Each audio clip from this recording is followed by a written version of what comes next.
guys? Welcome to Black Scout Survival Late Night Live. Thanks for tuning in. So there was a big fight this weekend, and I'm not talking about the Mike Tyson, Jake Paul scripted WCW type fight. I'm talking about UFC 309. It was last night, and Trump and the MAGA Avengers were in attendance. I'm talking Dana White, Elon Tulsi, RFK Jr., Vivek Ramaswamy, Speaker of the House Mike Johnson. It's funny that most of these people were Democrats before, and they all flipped over.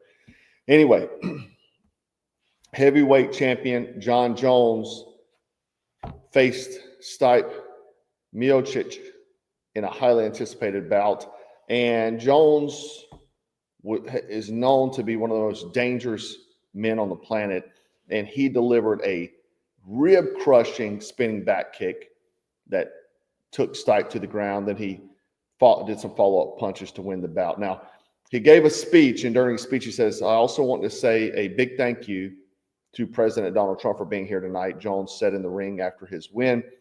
Then he said he did the Trump dance a few times, and he led the crowd in the USA chant, USA, USA. He said, "I'm proud to be a great American champion. I'm proud to be a Christian American champion." And after that, he exited the cage and went down and handed Donald Trump his UFC title belt. I got the clip here for you.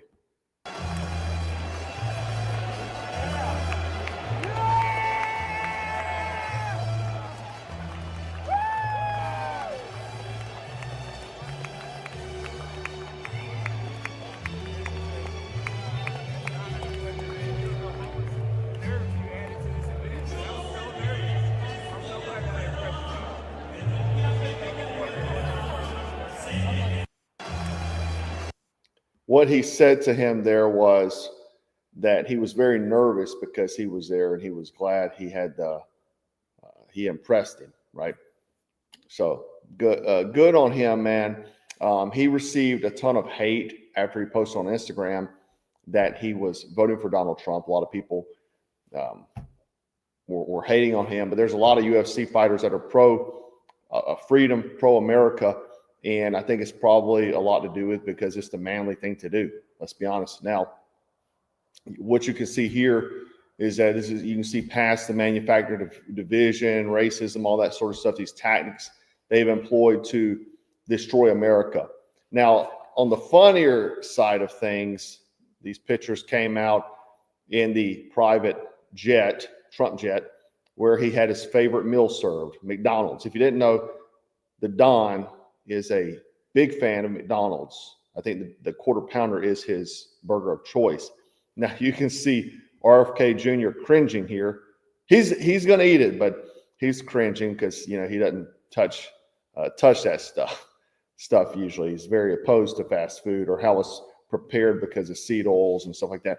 Now, if y'all remember my favorite college chain, Clemson, was actually served McDonald's by Donald Trump whenever they won the national championship. They went up there to eat with Donald Trump, which is something they do. National champions usually do, but it was classic. Yeah, I haven't eaten McDonald's in 2+ years, and because it's bad for you.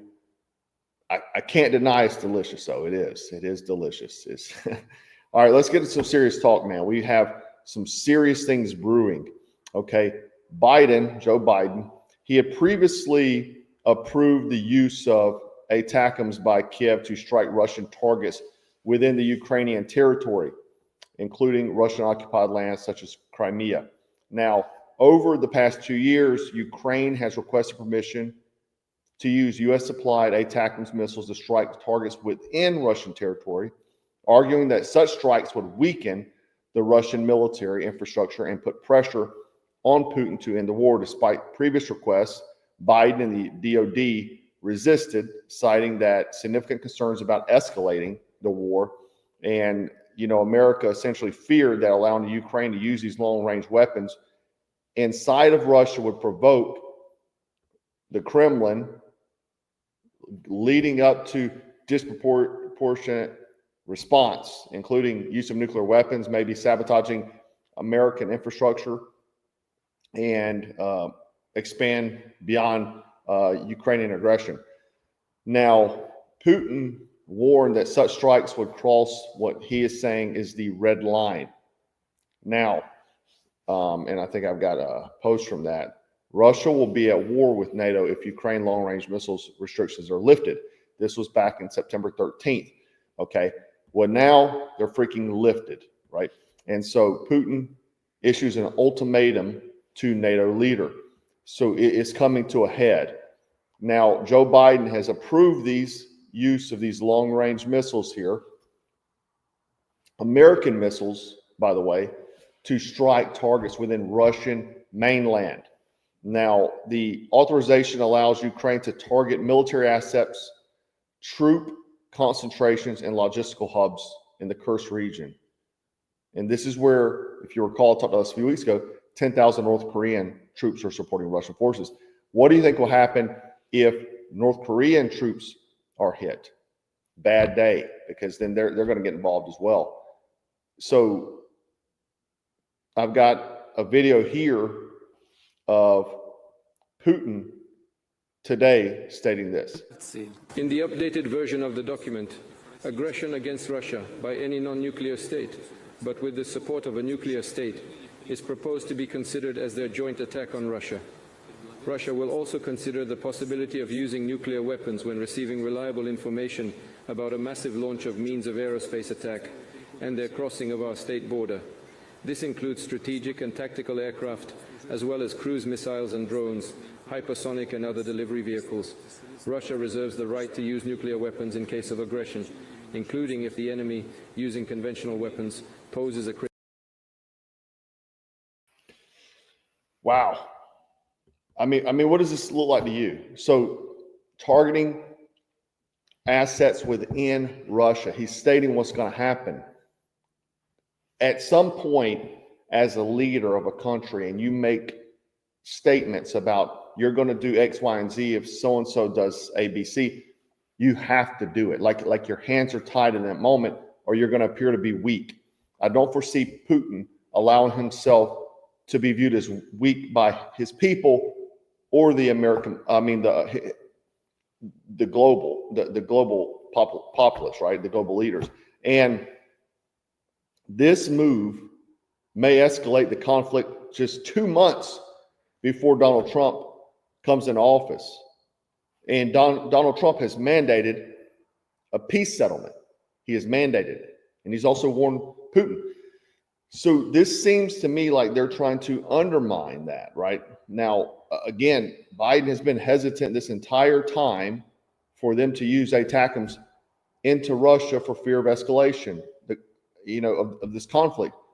Why would he wait till now, 2 months? You just got to basically ride the bench to go ahead and allow something like this to happen. I don't see the purpose other than trying to escalate and undermine the peace efforts by Donald Trump, who's going to be the incoming president. Now, he's already been in an unofficial diplomatic capacity to fulfill the promise to negotiate the end of the war. We've talked about how they have not went silently in the night, or we don't believe they will. I've spoke about it. Other people spoke about it. It seems to be too easy. And we talked about PACE plans before. Maybe this is the emergency. I've even mentioned this, World War III. But with this happening now, the American people will be lucky to avoid World War III before President Trump takes office. Again, Putin put out that message today. It is not, I don't know why you would allow them to do this now whenever we're discussing a peace agreement, and in 2 months, we have a new leader of the country. It doesn't make sense other than if you want a global conflict. Especially Kim Jong-un's troops being targeted. That throws another, not only Russia, they have North Korea and whoever else allied with BRICS. Bakla, thanks, man. Howie's Kitchen, thanks, buddy. and lambs become lions. Thanks, brother. Thank you, guys. I want to know your thoughts. Someone asked about my jacket. No, man, I don't sell this jacket. I can't even remember where I got it at, to be honest with you. But I do want to ask something. Put in the comments. We got hoodies coming out. I hadn't done hoodies in a few years. They're going to be very limited because hoodies are kind of a pain in the behind to deal with. But we've got the pullover style coming. But I'm curious because I'm going to make another batch of something a little different, maybe in a camo pattern because you guys like it. Do you like the zip up or pullover? I want to know in the comments so that way I know which ones are the most popular. So please let me know. Anyway, guys, I want to know your thoughts on this. Very alarming. 2 months before, Donald Trump, who's already in an unofficial capacity, has been negotiating a peace settlement. It doesn't make sense to me. Doesn't make sense to you. Anyway, guys, I do appreciate you hanging out with me. Make sure you like, share, subscribe, share, text. You might have to text it because it won't let you share my videos. Stay frosty, stay strapped, and always stay dangerous. Take care. 2, 3. 4, 2.